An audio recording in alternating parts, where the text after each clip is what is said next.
My career skyrocketed. You walk away from fame in America to now you're scrubbing toilets in a hostel. I was actually planning on bringing LA rappers out. Maybe that was kind of racist. But half the time they'd be like, what is she saying?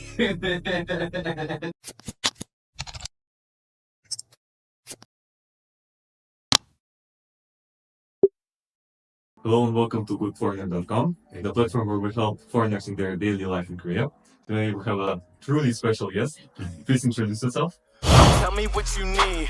Cut the lights up, that the rollie gotta gleam. This is our pack. My friends and fans call me Cherry, but officially I guess I'm known as XXXCHERRY Sentai. I'm a rapper.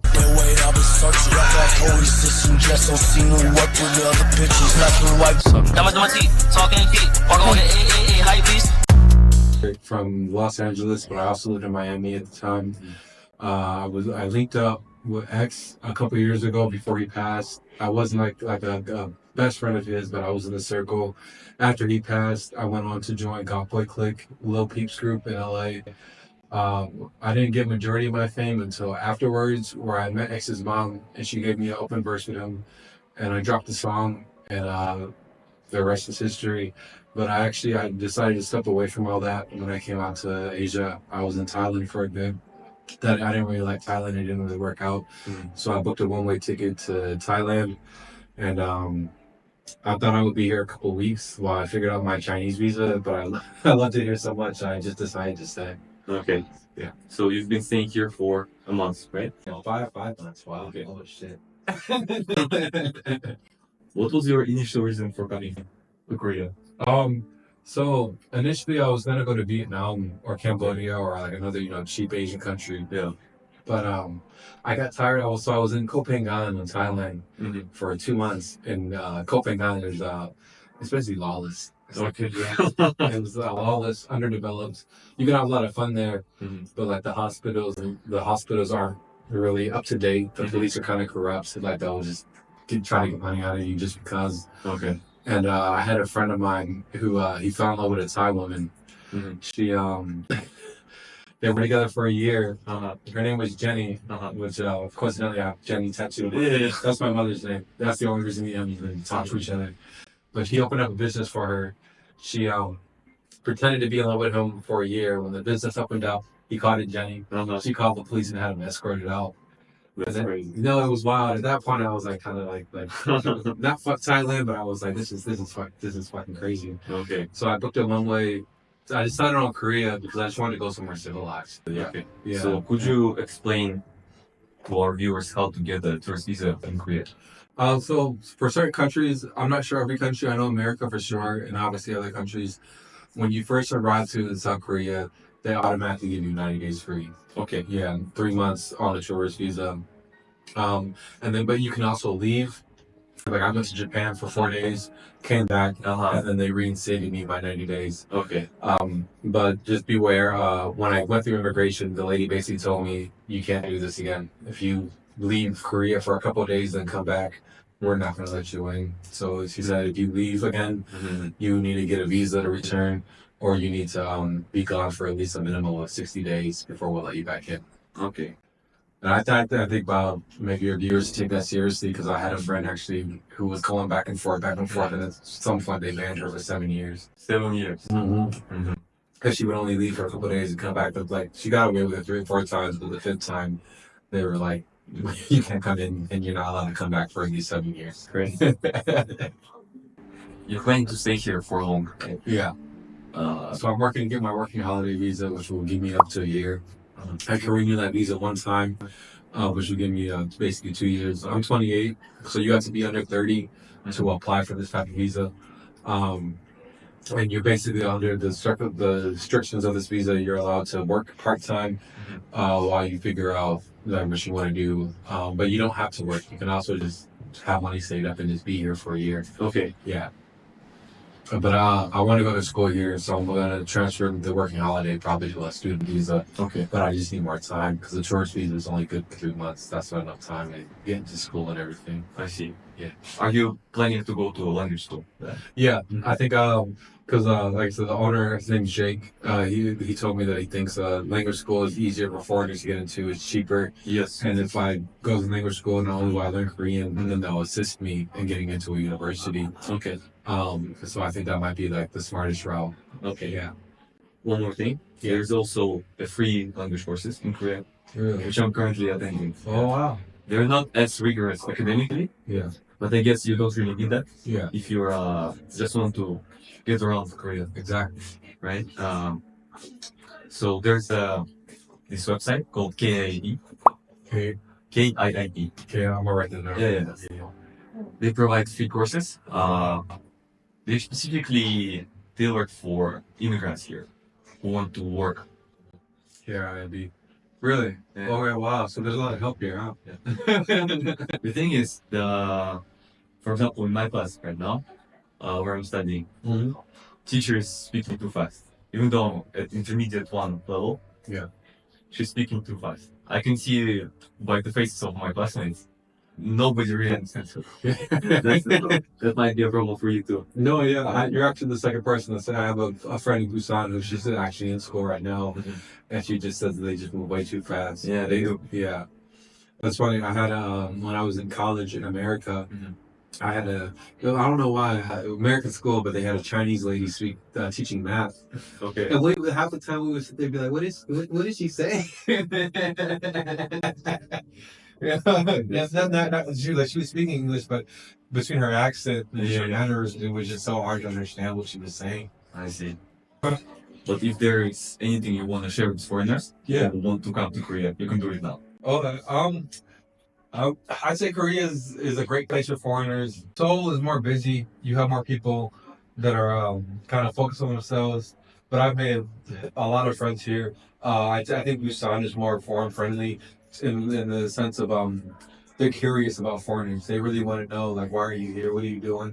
Not from a negative standpoint, but just out of like genuine curiosity. They love Western culture. They love Western society. I haven't really felt any sort of like racism or felt like an outsider or anything. They're very welcoming, very kind. Okay. So I think if there's any foreigners that want to come here that don't maybe are on the fence, don't worry about that. I feel safe here. I feel welcomed here. Very comfortable here.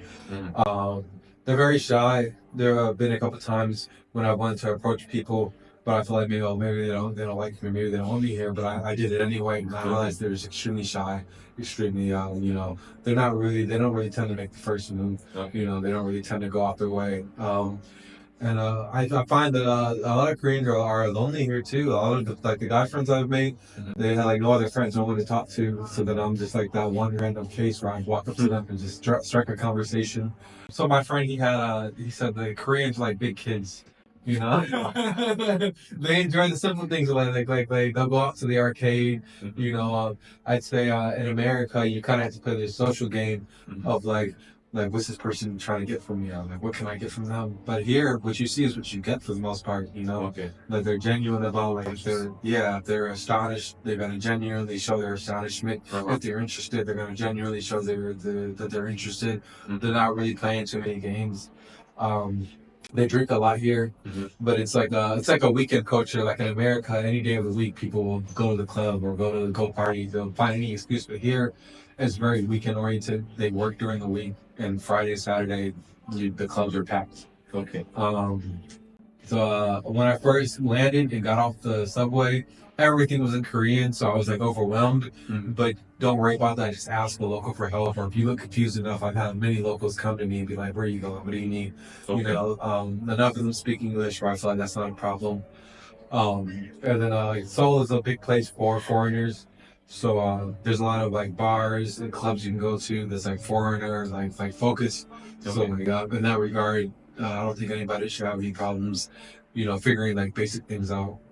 I was only disoriented for like the first week. Then after that, I was able to like figure out. They're very respectful here. they pride themselves on like cleanliness and just being respectful to elders here. So keep that in mind. And I feel like I've had like a really interesting experience because I am a celebrity. So like people will see the chains, see the face tattoos, and they'll maybe come up to me. Okay. So like if you're just like your regular average Joe, maybe you don't have to worry about getting so much attention. You can kind of just go about your business. Okay. But they're very friendly here, and they want to help, and that's more than what I can say about America. Do you get approached more in Korea or in your home country? I get approached like all the time here. So I was with a Korean girl briefly, and she kind of got jealous because she was like, "Anytime we go out, you just get all these people that just want to talk to you." I've had people. I'm like sitting here, and there's a Korean man sitting here, and he'll send a drink down because he wants to talk to me. Like, it's like crazy. Like I get approached a lot here, and I think it's just curiosity. People just see me and they just want to like. So I'm Christian. I actually became Christian again in this time because I had a crazy experience. But even at church, everybody was just so curious. They were like, "You have all these face tattoos. You clearly were like doing things in America. How did you find God again?" Like they're very curious. Very, they want to know more. And I don't know if that's because maybe Korean culture is kind of sheltered, or maybe they don't travel abroad as much. But they're very, very curious. But curious, not in like a racist or negative standpoint, but curious and just like they genuinely want to know like what's up. Okay. Yeah. So would you say that you've never experienced racism here? Yeah, bro. I feel like the most I've experienced is like, and I can't necessarily say because like it's really hard to tell. Are they racist because I'm black, or is it just do they not like foreigners? Like there was one time I went to a club, and one of the security they're like, "No foreigners, no foreigners," and I felt like at the time that maybe that was kind of racist. But my friend explained to me that maybe that club had situations in the past where foreigners went in and didn't respect the rules. And something people should keep in mind is that these clubs and these establishments, majority of their money is coming from Korean citizens. Okay. So if they don't let foreigners in, it's not so much they don't like foreigners, it's just they know the majority of their money is coming from Koreans, so they would rather protect that element than risk having a foreigner come in. But that only happened one time. Even like not just I'm approached. I always usually approach people that I think are interesting or I want to talk to them. Well, the people that don't want to speak to me, they're not rude about it. Okay. They're just they'll just be like they'll look at me and nod and kind of turn and let me know. Like take the hint, I don't want to talk to you. Or I think the worst I've gotten is a cop. He was like, "Go away," which is like in America, they'll cuss you out. They'll be like, "F you, get the F out of here. Who do you think you're talking to?" None of that here. Okay. But again, I don't know if those were racist encounters or if they just like foreigners or maybe they just wanted to be left alone in the moment.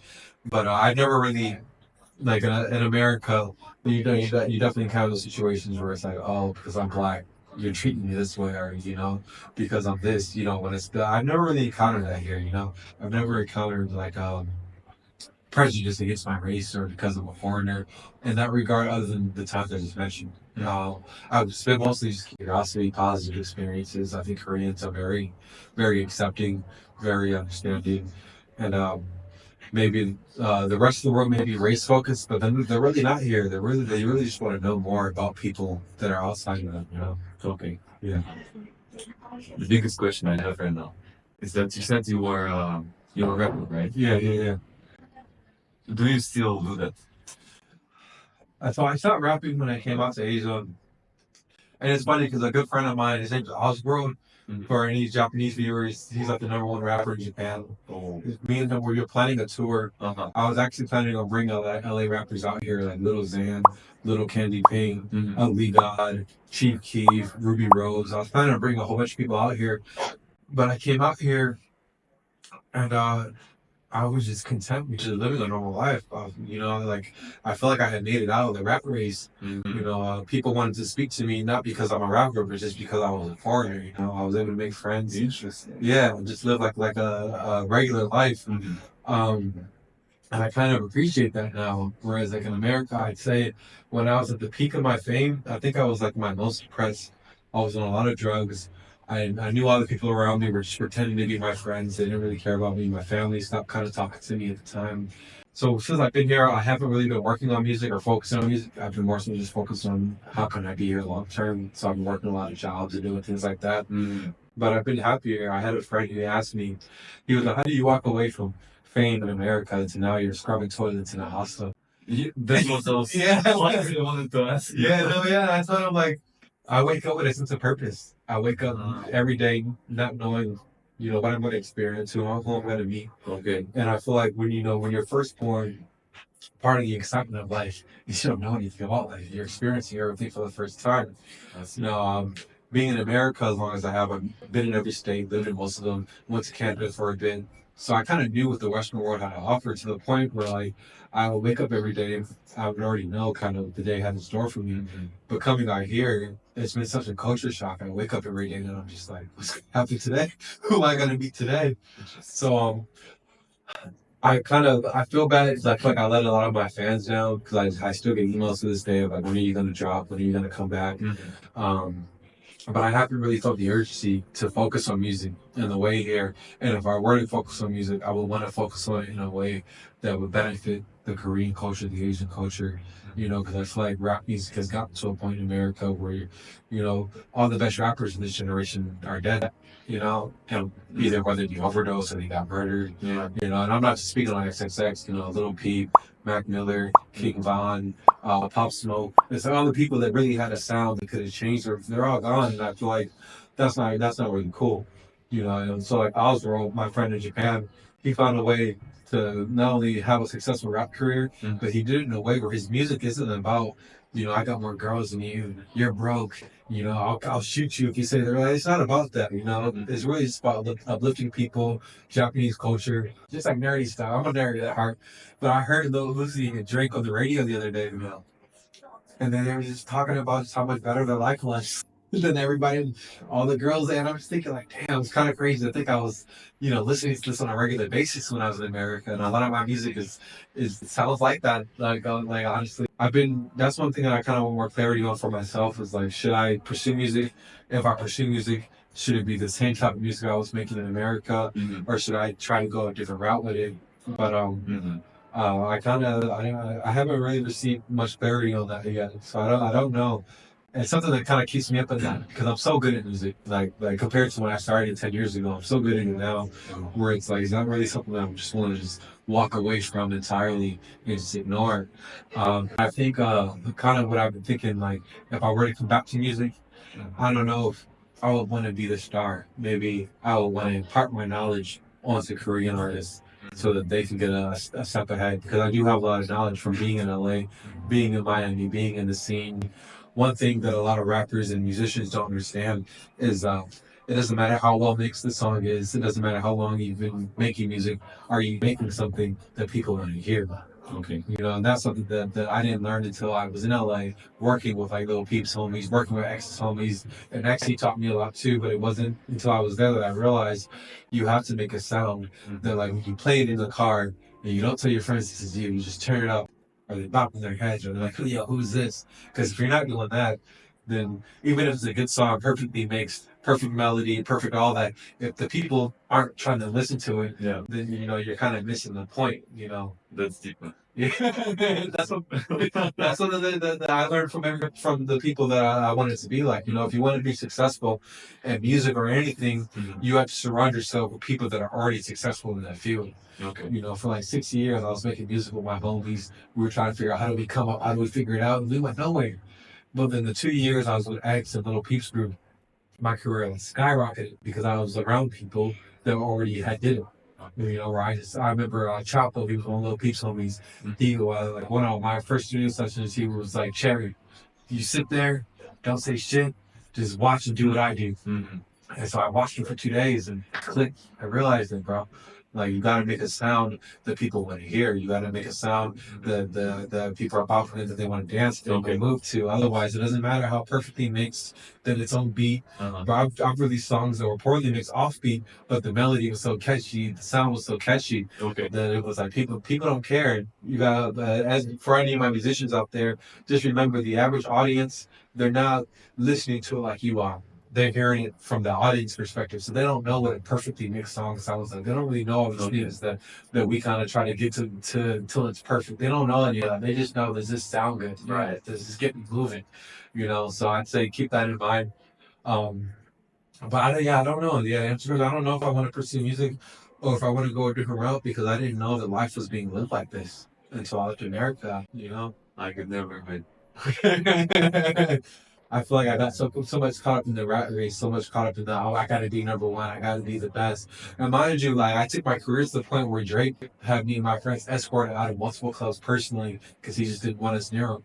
You know, I don't know if you're familiar with the whole rap clone wave, where they do cloning rappers. no.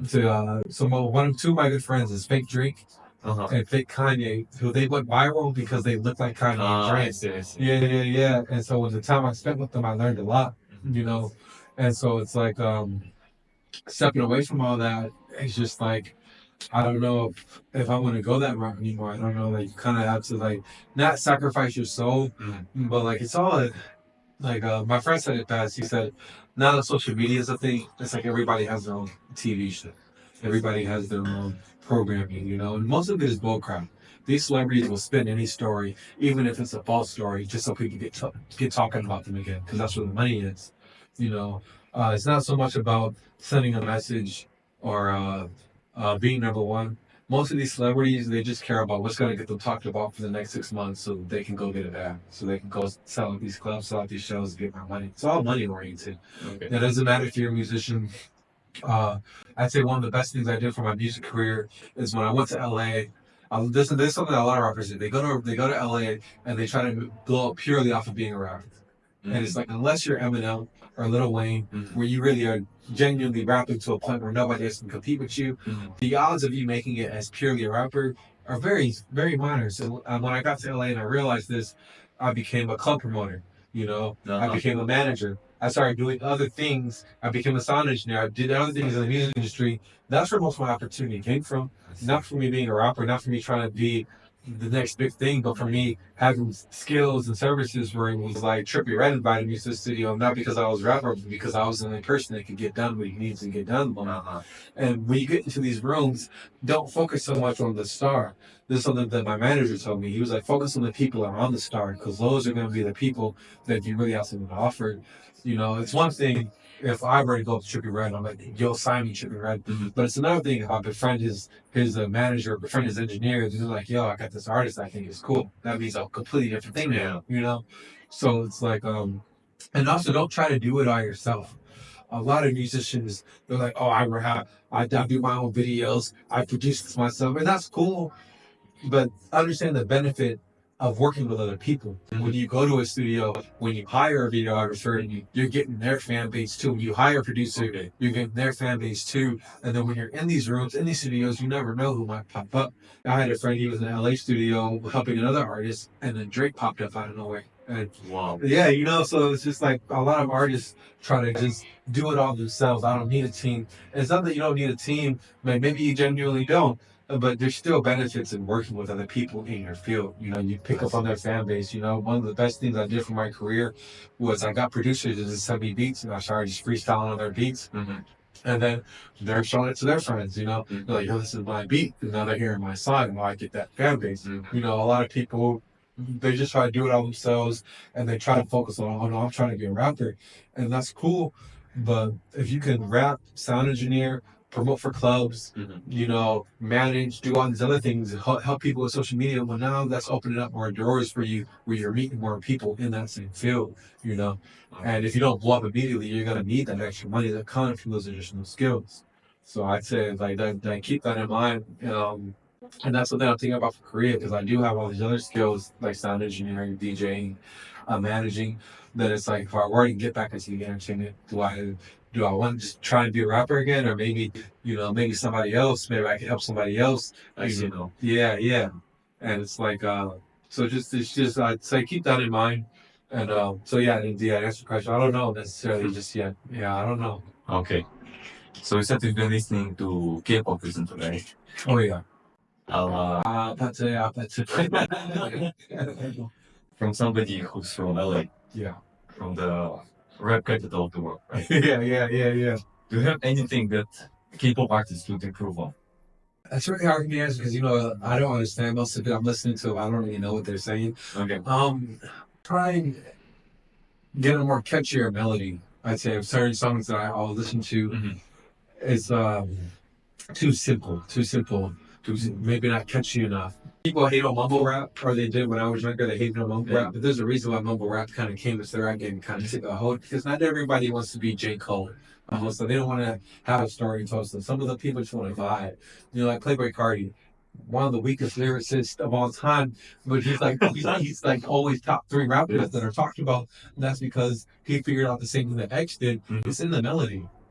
Like X's song said, "Who am I? Someone that's afraid to let go." That's like one of the most. Like, he's literally talking about killing himself if the girl doesn't love him. But the melody is just so attractive. But people just want to hear the melody. And before they listen to what you're saying, the first thing they hear is the melody. So I really wish rappers and K-pop stars would just understand that as long as you have a sound melody, you could almost say damn near anything, and people will listen to it. The melody is what's most important. And when I'm teaching people, I even encourage them, hum it. If you listen to the beat, don't try to sit there and write.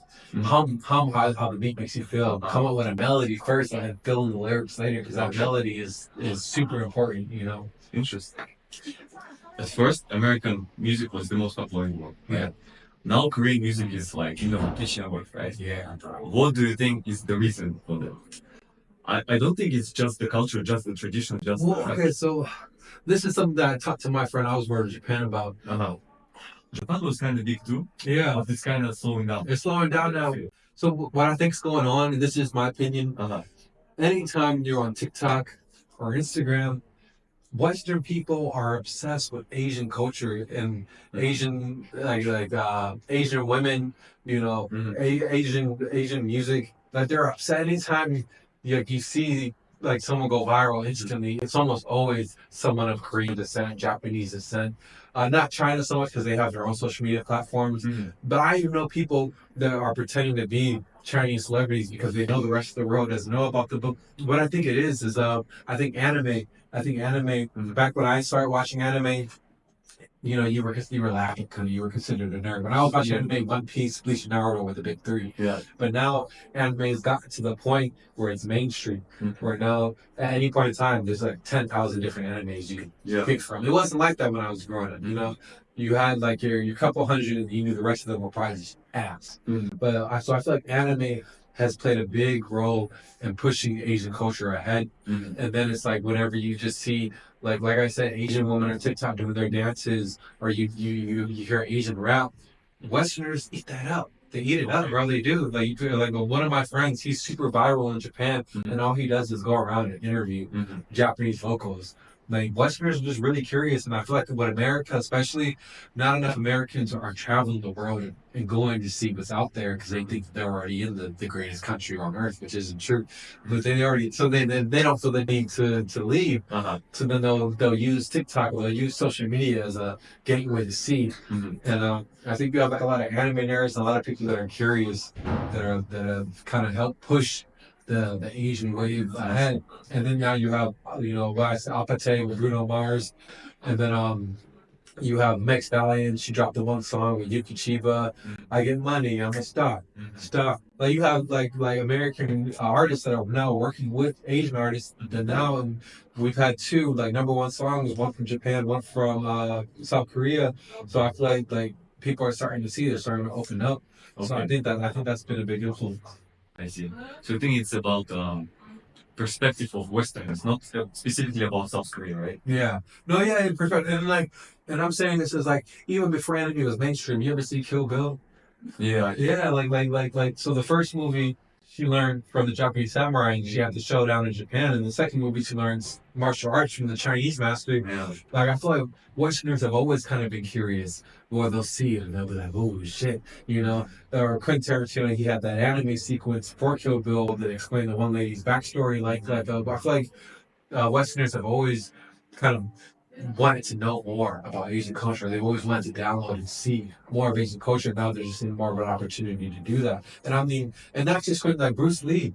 He was a big So I feel like for like the last, since before I was alive, Westerners have always wanted to dive into that, to delve into that. And, Ip Man, that was like a great sensation. Yeah. Like from kung fu movies to samurai movies to anime. It's in the entertainment, and people they always think the grass is greener on the other side, so they see something they're not used to seeing, and they're just like, "Oh wow," you know. And then you take the like Dragon Ball. Dragon Ball was a big influence on Western cultures and anime in general, and now you got Naruto, Bleach, Demon Slayer, Jujutsu Kaisen. Like it's only getting bigger and bigger, and people know that it all comes from Asia. So I feel like they're just curious. You know, they're just really curious. Okay. If you have anything like social media to share, you can do it now. I'm not too much on social media these days. I deleted my Instagram because I really don't know if I'm going to go that direction with my career moving forward. I don't really want to make this entirely about me. So you guys don't have to follow me on social media. Follow the Snacks team. Follow me on social media. Yeah. Subscribe to the YouTube channel. And if you want to come out, explore Korea, explore Asia, just know that it's extremely safe here. That people are very welcoming to foreigners.